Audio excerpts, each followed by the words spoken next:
और बहुसंख्यक में जब आप आपस में ही इतनी नफरतों के साथ रहेंगे, अगर सपा ये सोचती है कि हम इतने गलत गलत काम करके फिर से हम वही कर देंगे, तो अब दलित जागरूक है, वो अपनी जगह बनाना भी जानता है, तुम्हें जगाना भी जानता है। जब वो तुम्हें जगाने के लिए सारे महापुरुषों को पढ़ सकता है, सारे महापुरुषों का प्रचार प्रसार कर सकता है, तो फिर तुम्हें सही रास्ते पर लाने के लिए थोड़ा टाइट भी तो हो सकता है, तुम्हें सबक भी सिखा सकता है कि ठीक है भी, जब तुम हमारे साथ नहीं तो हम भी तुम्हारे साथ वोट के लिए नहीं है। तो ऐसा नहीं है, पूरे देश के अंदर अगर दलित और मुस्लिम किसी के साथ दोबारा से जुड़ सकता है कांग्रेस के बाद में, तो बहन कुमारी मायावती जी हैं, जो बसपा से जुड़ करके इस देश के अंदर इस समय चल रही संविधान विरोधी बीजेपी को टक्कर दे सकते। देखिए, अगर रामगोपाल यादव जी इस तरह का बयान दे रहे हैं, तो उनको ये ध्यान रखना चाहिए कि बहन कुमारी मायावती जी उत्तर प्रदेश की मुख्यमंत्री रही हैं, 4 बार मुख्यमंत्री रही हैं, और इस भारत के अंदर अगर कोई राष्ट्रीय पार्टी का दर्जा प्राप्त है तो वो समाजवादी पार्टी नहीं है, वो बहुजन समाज पार्टी है, जिसकी मुख्य बहन कुमारी मायावती जी हैं। तीसरे स्तर की राष्ट्रीय स्तर की पार्टी है। तो ऐसे बयान देने से बचना चाहिए, और बहन जी ने भी बहुत उसके बाद में अच्छा बयान दिया कि राजनीति में कभी इस तरह की टीका टिप्पणी से बचना चाहिए, क्योंकि कुछ पता नहीं होता, आपको हमारी जरूरत पड़ता है और हमें आपकी जरूरत पड़ता है। वास्तव में एक मैच्योर नेता का यही बयान होना चाहिए, क्योंकि अगर आप एक दूसरे को नीचा अगर इस लेवल का दिखा रहे हैं, तो भविष्य में आपको मुलाकात भी हो सकती है। इस तरह का बयान रखिए कि आपकी और सामने वाले की गरिमा बनी रहे, ताकि दोबारा अगर मिलो तो नजरें मिला सको। तो रामगोपाल यादव जी को अपने शर्मिंदगी बयान से माफी मांगनी चाहिए, क्योंकि अगर वो ये सोच रहे हैं कि आज दलित समाज बहन जी के जो नीतियां हैं उसका विरोध कर रहा है, तो उन्हें ये लगता है कि दलित उनकी तरफ चला जाएगा, ये उनकी गलतफहमी है। देखिए, नीतियों का विरोध करना अलग चीज है, लेकिन अपने नेता का अपमान और सम्मान देखना अलग चीज है। अगर बहन जी की नीतियों का अगर हम लोग विरोध करते, तो इसका मतलब ये नहीं है कि रामगोपाल यादव जी को बहन जी की बेइज्जती करने का हक दे दिया है। बहन जी की इज्जत पर अगर बात आएगी तो सारा समाज फिर इनके खिलाफ भी बात करेगा, इनसे माफी मंगवाने का भी जानता है, क्योंकि पहले भी ऐसा कई बार ये नियत दिखाई देती है इनकी।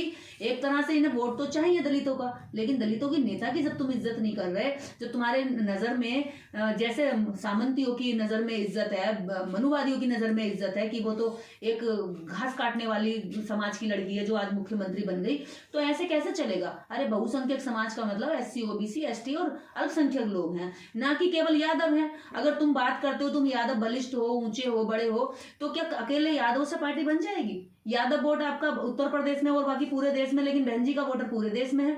तो आप अगर गठबंधन में जाने की बात रख रहे हैं और गठबंधन को बनाए रखना चाहते हैं, तो बहन जी की इज्जत करनी पड़ेगी। बहन जी को आप ऐसे इग्नोर नहीं कर सकते। और लगता है राहुल गांधी जी को या कांग्रेस को ये लगता है कि सपा उन्हें ज्यादा फायदा दिला सकती है 2024 के चुनाव में, तो वो सपा को रख ले, लेकिन बहन जी को ना रख के वो एक बहुत बड़ी भूल करेंगे, गलती करेंगे, बीजेपी फिर से आएगी और कांग्रेस का अब की बार बिल्कुल सुपड़ा साफ कर देगी। लेकिन जो समाजवादी पार्टी के नेता हैं वो ये कह रहे हैं कि यदि बहन जी गठबंधन में आती हैं तो हम गठबंधन का हिस्सा नहीं होंगे। तो ये उनकी एक मूर्खता भरा जवाब है, ये एकदम से इनोसेंट बच्चे की तरह जवाब दे रहे हैं, क्योंकि अगर बहन जी नहीं आती हैं तो इंडिया गठबंधन का कोई महत्व ही नहीं रहेगा। इंडिया गठबंधन बीजेपी को शनाख्त दे ही नहीं सकता, टक्कर दे ही नहीं सकता किसी भी हालत में, क्योंकि इंटरनेशनल अगर हम बात करें किसी दलित नेता की, तो उसकी जो कहते हैं ना आयरन लेडी की छवि बहन कुमारी मायावती जी की है, ना कि यहाँ पर किसी और अन्य नेता की। और अन्य नेता सांसद हो सकता है, पार्षद हो सकता है, या फिर अपने किसी भी अलग अलग क्षेत्र का नेता हो सकता है, लेकिन पूरे देश भर में अगर दलितों की नजर में कोई नेता है और सम्मानित है तो वो बहन जी हैं। बहन जी का नाम पहले आता है, और अगर बहन जी को इंडिया गठबंधन में लिया जाता तभी बीजेपी को टक्कर दे सकते हैं, वरना तो इंडिया गठबंधन का कोई महत्व नहीं। उधर ममता बनर्जी वो कह रही है कि दीदी कह रही है कि भैया हम तो जो है पश्चिम बंगाल में किसी के साथ नहीं करेंगे गठबंधन, और बाकी मतलब कहीं पे तो टेढ़ी निगाह, कहीं पे दोस्ती, कहीं पे दुश्मनी, ऐसा थोड़ी चलता है। अगर तुम ये इंडिया गठबंधन के अंदर जितनी भी पार्टियां गई हैं, सबके अंदर जिद ये है कि हमें प्रधानमंत्री घोषित करें। लेकिन अगर वास्तव में दलित वोट % आपको चाहिए, तो उसके लिए आपको बहन कुमारी मायावती से अच्छा लीडर नहीं मिल सकता, जिनको शासन प्रशासन चलाने की भी पूरा अनुभव है, जिनके लॉ एंड ऑर्डर को आज भी देश के अंदर याद किया जाता है। उनके दुश्मन भी इसकी तारीफ करते हैं कि बहन जी के शासनकाल में जिस तरह का अपराध आज हो रहा, उस समय पर गुंडे बदमाश डरते थे। बहन जी पर आरोप लगाते हैं कोई भी लोग कि बहन जी बी टीम है बीजेपी की, लेकिन आजकल जो फोटो वायरल हो रहे हैं समाजवादियों के, नड्डा के साथ में या योगी जी के साथ में, या उनकी बहुओं की फोटो जो वायरल होती है, वो चाय पीते हैं। अब खुद मुलायम सिंह ने भी 2019 में कह दिया था कि मोदी जी प्रधानमंत्री बनने चाहिए एक बार और देश के।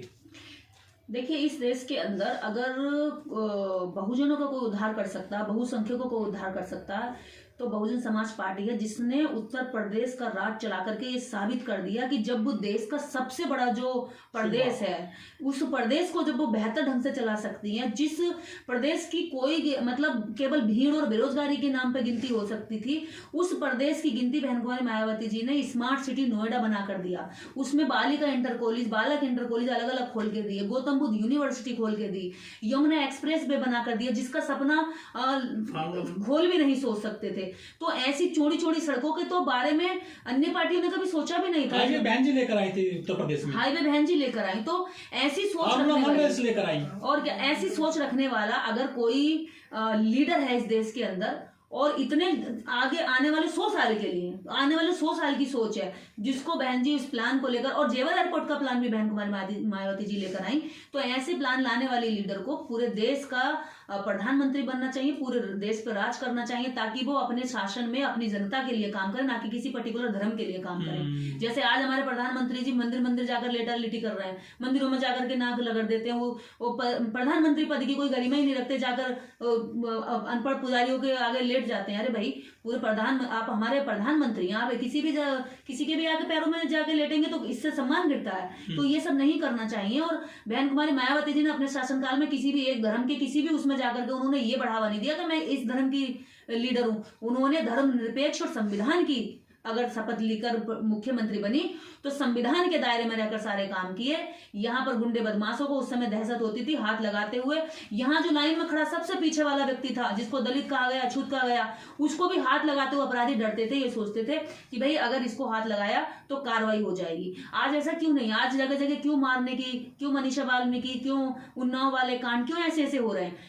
अगर इस तरह के शासन को, जनता को लगता है कि इस तरह का शासन सही है, उनकी बहन बेटियां सुरक्षित नहीं है, अगर उन्हें लगता है कि उन्हें रोजगार नहीं चाहिए, महंगाई उनको बार बार चाहिए, तो ठीक है, आप जो चाहे वो करिए। लेकिन अगर देश के अंदर अच्छा शासन चाहिए, अगर सुशासन चाहिए, शिक्षा चाहिए, बहन जी ने शिक्षा के क्षेत्र में भी काम किया है। अगर आपको अच्छी हाईवे चाहिए, अच्छी सड़कें चाहिए, उस पर भी बहन जी ने काम किया। यदि आपको रोजगार चाहिए तो उस पर भी बहन जी ने काम किया है। जो दलितों को कभी ठेकेदारों में जगह नहीं मिलती थी, ठेकेदारी के लिए उन्होंने खोला। और जो सफाई कर्मियों के लिए जो लोग कहते थे कि केवल एक ही विशेष, सभी के लिए रास्ता खोल दे, जिसको करना जाकर करो। तो ऐसे बहुत सारे नए नए आइडियाज, नए नए फॉर्मूले बहन जी लेकर आए, जिन पर उन्होंने प्रैक्टिकल सर्वजनता की बात करें। सर्वजनता। और अब तो बहन जी को आप ये भी नहीं कह सकते, अगर सबका साथ सबका विकास बीजेपी दे रही है तो उसकी टक्कर पर सबसे बड़ा और सबसे मजबूत नारा बहन जी ने दे दिया कि सर्जन हिताय सर्जन सुखाय। ठीक है भाई, सबका साथ सबका विकास आप कर रहे हैं, तो सर्जन हिताय सर्जन सुखाय हम भी कर रहे हैं, ठीक है, हमारे साथ आ जाओ। तो बीजेपी से अच्छा अगर कोई इस तरह का भी नारा दे सकता है, टक्कर दे सकता है, अगर ब्राह्मण सम्मेलन बीजेपी ने कराया तो ब्राह्मण सम्मेलन बहन जी ने भी करवा दिया। अगर वो मंच पर भाला लेके, त्रिशूल लेकर जाते तो बहन जी ने भी ले लिया। क्या दिक्कत है? तो उन 3% के लिए भी उन्होंने दिखा दिया कि भाई हम तुम्हारे भी साथ हैं।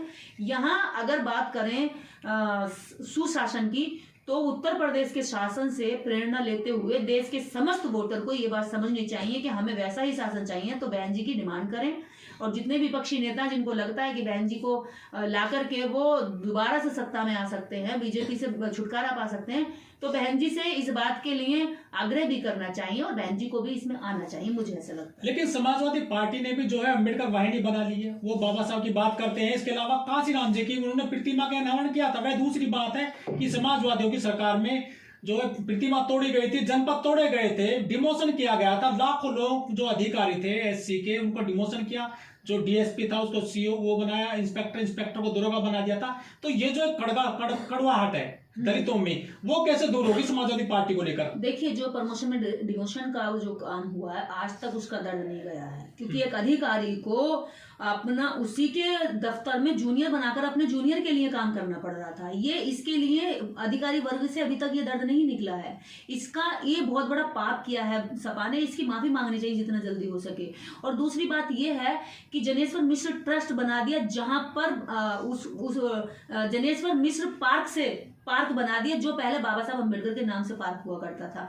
जबकि जनेश्वर के एक भी काम बता दो समाज हित में हो या उत्तर प्रदेश के हित में हो, लेकिन उन्होंने बाबा साहब अम्बेडकर का नाम हटा दिया। ये जो घृणा है, इसको भी उन्हें धोना चाहिए, इसको भी दिखाना चाहिए कि केवल तस्वीर लेने से काम नहीं चलेगा। आज दलितों का वोट लेने के लिए अगर बीजेपी बाबा साहब की तस्वीर दिखा दे तो तुम भी वही कर रहे हो। फिर तुमने भाईचारा कहाँ निभाया? तुमने SC OBC की एकता कहाँ निभाई? अंदर की नफरतें जब तक नहीं धुलेंगी, मतलब तुम उनके तो सगे हो रहे हो जो तुम्हें घर से निकलने पर तुम्हारा आवाज धोते हैं, मुख्यमंत्री आवास तक गोमूत्र से धुलवा देते हैं। तुम उनके तो सगे हो सकते हो, लेकिन इनके सगे नहीं हो सकते जो सदियों से तुम्हारे ही शोषण का दंश झेल रहे हैं।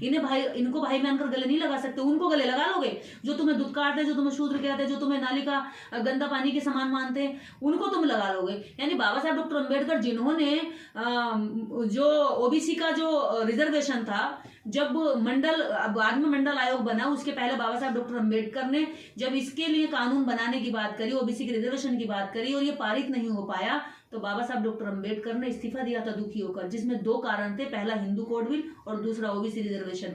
तो इसके लिए बाबा साहब डॉक्टर अम्बेडकर तुम्हारे लिए कुर्बानी दिए, लड़े। तुम्हारे लिए ब्राह्मण एक छोटा सा मंदिर छोड़ने को तैयार न हो, बाबा साहब ने मंत्री पद छोड़ दिया, तो तुम उन पंडे पुजारियों के तो यहाँ पर टीका लगा करके वफादार बन रहे हो, लेकिन उस व्यक्ति से नफरत करो जिसने तुम्हारे जीवन को उद्धार कर दिया। अगर आज तुम नौकरियों में हो और सत्ता में हो, सत्ता में आने के सपने भी देख रहे हो, तो इसके पीछे भी संविधान है, वो मनु सिस्टम नहीं है जिसके तुम गुलाम बने हुए हो। और इसी से पता चलता है यदि ओबीसी इस तरह का मानसिक गुलाम बना रहेगा तो एससी उसको कैसे बड़ा भाई मान के गले लगाएगा भाई।